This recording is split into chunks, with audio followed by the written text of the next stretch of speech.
Hey tout le monde, c'est Mathias de Testmania France, j'espère que vous allez tous et toutes très bien. Aujourd'hui, on se retrouve pour un nouvel épisode de Test Actu. On va voir ensemble les 5 actualités de la semaine. Comme d'habitude, vous pouvez nous rejoindre sur les réseaux sociaux où là, vous retrouvez en instantané toutes les actualités autour de l'écosystème muskien.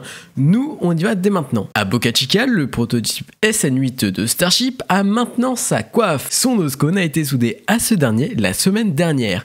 Prochainement, il effectuera quelques allumages statiques ainsi que plusieurs essais avant d'effectuer un vol d'une dizaine de kilomètres. Sinon, le HB arrive prochainement à sa fin et Elon Musk a annoncé qu'un bar sera présent au dernier étage du hangar. Assez insolite. À côté, donc le Mid-Bay abrite les prototypes SN9 et SN10. Ces deux Starships sont assemblés maintenant à 100%, bien sûr au niveau du premier étage.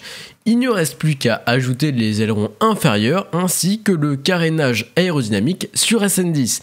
Bien évidemment, les nose-cones seront ajoutés plus tard. Pas très loin, un nose-cone d'essai a été peint en blanc. Il a ainsi le design du futur Starship lunaire pour le programme Artemis. Le programme Artemis a pour l'objectif de retourner sur la Lune. C'est un programme mené par la NASA. Nous avons plus d'informations sur la bêta ouverte de Starlink. En effet, cette bêta est désormais active aux États-Unis.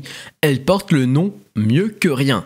L'offre unique propose des débits entre 50 mégabits par seconde à 150 mégabits par seconde. Il est à noter qu'un ping est présent entre 20 et 40 millisecondes. Bien évidemment, les performances seront revues à la hausse avec le temps, et c'est normal.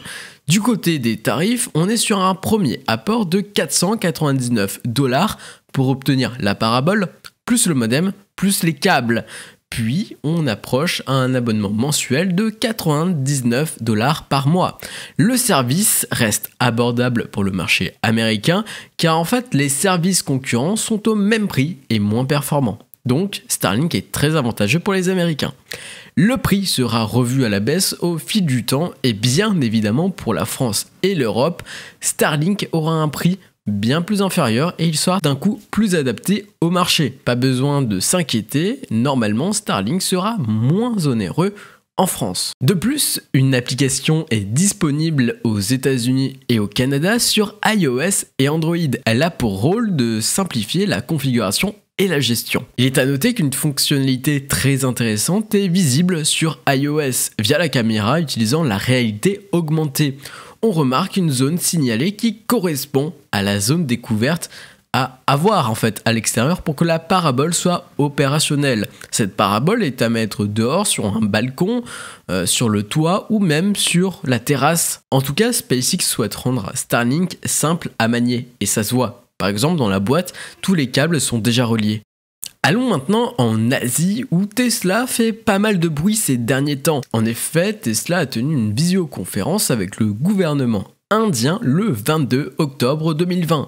Un rendez-vous physique dans les mois prochains en Inde est prévu. Un projet de Gigafactory ou de Terafactory serait sur la table. Il est à rappeler que Tesla va prochainement implanter un centre de R&D, donc recherche et développement dans ce pays. À quelques kilomètres, donc en Indonésie, Tesla est toujours en pourparlers et le gouvernement indonésien propose à Tesla de s'implanter aux alentours de la capitale. L'entreprise disposerait de multiples avantages. Certains parlent d'une usine et d'autres d'un partenariat pour l'extraction de nickel. Contrairement à l'Inde, je ne crois pas au projet d'usine en Indonésie. En fait, l'Inde est un pays où le solaire et le photovoltaïque sont des sujets qui prennent de plus en plus de place dans la société. Le seul avantage en Indonésie, en réalité, c'est vraiment cet esprit où le nickel est quasiment de partout sur le territoire. L'Indonésie, c'est l'un des pays où le nickel est quasiment de partout. Là où Tesla va apporter des exigences en Indonésie, c'est d'avoir le fait d'extraire du nickel avec des manières éco-responsables. Par exemple, Tesla va prochainement conclure des accords avec BHP qui passent enfin à des procédés plus respectueux de l'environnement. On aura plus de réponses autour de ces projets dans quelques mois. Tesla avait plusieurs points faibles. En effet, les flottes de l'entreprise étaient majoritairement des véhicules thermiques. Mais maintenant, Tesla déploie de plus en plus de véhicules électriques. Par exemple, les Rangers Tesla sont de plus en plus en modèle Y, ainsi que la branche Tesla Energy. En fait, la branche Tesla Energy, c'est celle qui s'occupe de l'installation des solar roofs, donc des tuiles photovoltaïques, ou encore des Powerwalls. Ainsi, avoir des flottes de véhicules électriques renforce l'image de marque de l'entreprise. Par ailleurs, il se pourrait bien que ces modèles Y soient munis de cellules 4680. Donc la nouvelle cellule de Tesla. Elon avait annoncé il y a plusieurs semaines que plusieurs véhicules de l'entreprise étaient sous 4680.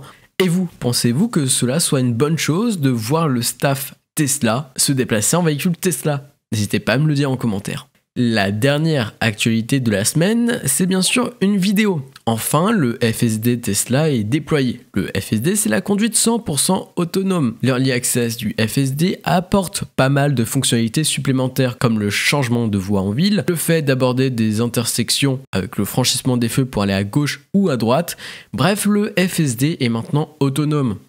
L'avantage du FSD, c'est bien sûr de réduire les risques sur la route. On l'a vu, l'être humain n'est pas si performant que ça sur les routes. Alors que la bêta du FSD avait apporté beaucoup d'éléments et de ressources pour la conduite. Il est à noter que les visuels sur les écrans sont vraiment très intéressants. On voit les probables prédictions du système. De plus, le FSD aux États-Unis passe à 10 000 $. Cela est bien sûr en raison de l'amélioration de l'offre FSD. Beaucoup de personnes vont peut-être penser que cela est cher. En réalité, aux États-Unis, on sait très bien que le système de santé est très mauvais. Peu de personnes sont prises en charge, quasiment personne n'est pris en charge.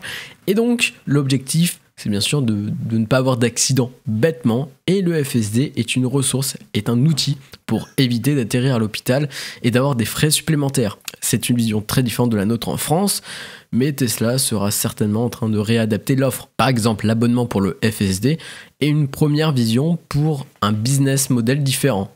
Du moins, une offre différente pour les pays comme la France. Voilà, c'est la fin de cette vidéo. N'hésite pas à t'abonner, à lâcher un like, à activer la cloche. Et nous on se dit à très vite. Allez, bye!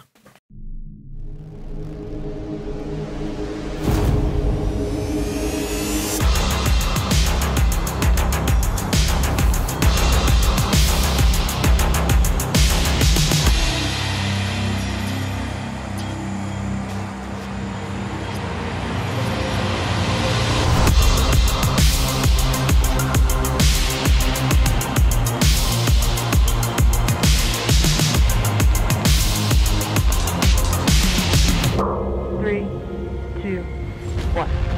Ignition, lift off.